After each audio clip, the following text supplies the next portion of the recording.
Bonjour à tous les passionnés de mathématiques. Aujourd'hui, on va s'intéresser à la notion d'ensemble. Alors que tu sois tout simplement passionné ou lycéen, cette vidéo pourra t'intéresser car elle te permettra de comprendre vraiment une notion de base de la discipline. Dans cette première partie, on va s'intéresser aux notions et aux définitions de base ainsi qu'à deux des ensembles qui vont nous intéresser. Si tu as des questions, n'hésite pas à le préciser en commentaire. Et c'est parti! Alors, pour commencer, qu'est-ce qu'un ensemble? Nous allons prendre un exemple pour essayer d'illustrer ça. Supposons qu'on ait une trousse, d'accord? Et qu'à l'intérieur, on ait uniquement des stylos.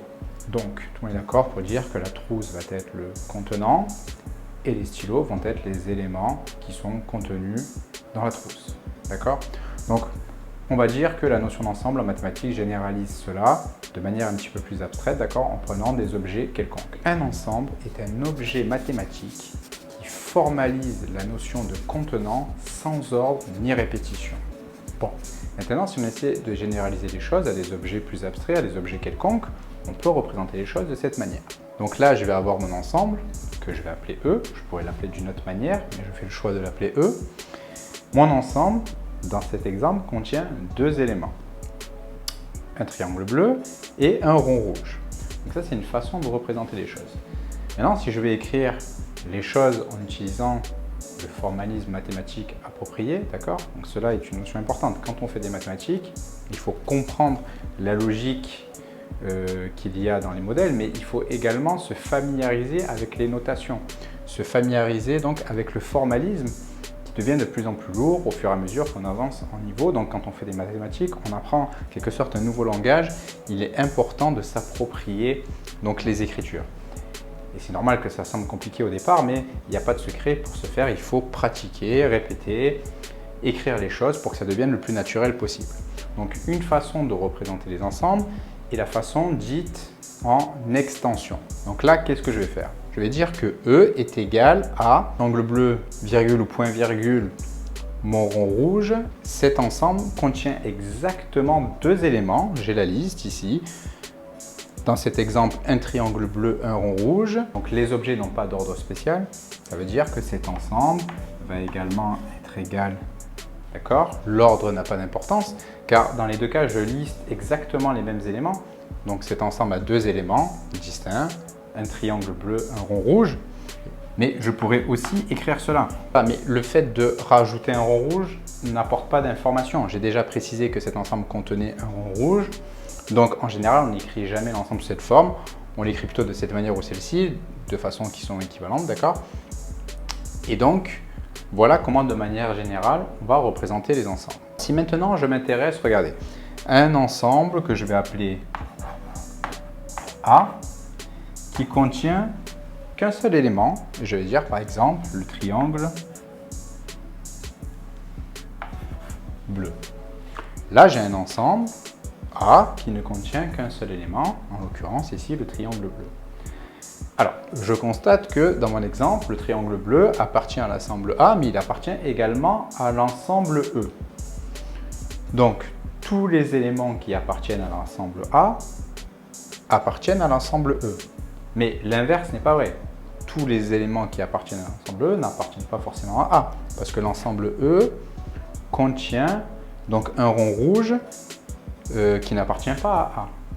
Alors, qu'est-ce qu'on peut dire? On pourrait schématiser les choses de cette manière. J'ai l'ensemble A qui contient mon triangle bleu, j'ai l'ensemble E qui contient le triangle bleu et le rond rouge. Donc en gros, ce qu'on peut voir, c'est que l'ensemble E, en quelque sorte, englobe l'ensemble A. Donc on va dire que A est inclus dans E. D'accord? Tous les éléments de A appartiennent à E, mais l'inverse n'est pas forcément vrai. D'accord? Alors, si on s'intéresse aux notations de base, pour formaliser un petit peu tout ce qu'on vient de dire en français. Alors, on a des ensembles qui contiennent des éléments. Donc, il faut bien distinguer un ensemble des éléments qu'il contient. D'accord? Donc, ici, par exemple, je vais dire par exemple que le rond rouge appartient à E. D'accord? Un élément appartient à un ensemble. Je peux dire aussi que A est inclus dans E, parce que tous les éléments qui appartiennent à A appartiennent forcément à E. Donc je vais pouvoir dire que A est inclus dans E. D'accord? Donc, il faut faire attention à cela et à ne pas se tromper. Un élément appartient à un ensemble est inclus dans un autre ensemble. D'accord? Donc, je n'ai pas le droit de dire, par exemple, que O, le rond rouge, est inclus dans E. D'accord? Ça, je n'ai pas le droit de le dire. Un élément ne peut pas être inclus dans un ensemble. D'accord? Un élément appartient à un ensemble. De même que je ne peux pas dire que A, appartient à E. Car un ensemble est inclus dans un autre ensemble. D'accord? Donc, il faut faire attention à ces petits pièges dans lesquels on tombe au début quand on voit ces notions. On comprend la logique qu'il y a derrière, mais on écrit des choses qui sont fausses d'un point de vue du formalisme mathématique. D'accord? Et ça, c'est important de le comprendre. Autre chose, bien sûr, donc là, on a dit qu'un élément appartenait à un ensemble, mais je peux dire aussi que le rond rouge n'appartient pas, donc je vais barrer le E, là c'est volontaire, ça veut dire qu'il n'appartient pas à A, d'accord? Donc là je dis qu'un élément appartient à l'ensemble, là je dis que l'élément n'appartient pas à l'ensemble, d'accord? Donc je pourrais faire de même avec l'inclusion, d'accord?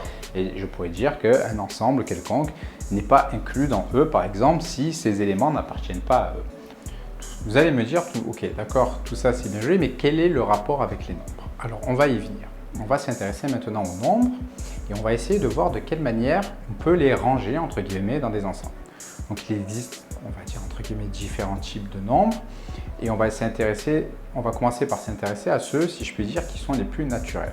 Si on s'intéresse donc aux nombres qu'on a commencé un petit peu à appréhender, à manipuler dès le plus jeune âge, l'ensemble des entiers naturels, c'est l'ensemble qui contient les entiers donc positifs. On va dire donc 0, 1, 360, 2000.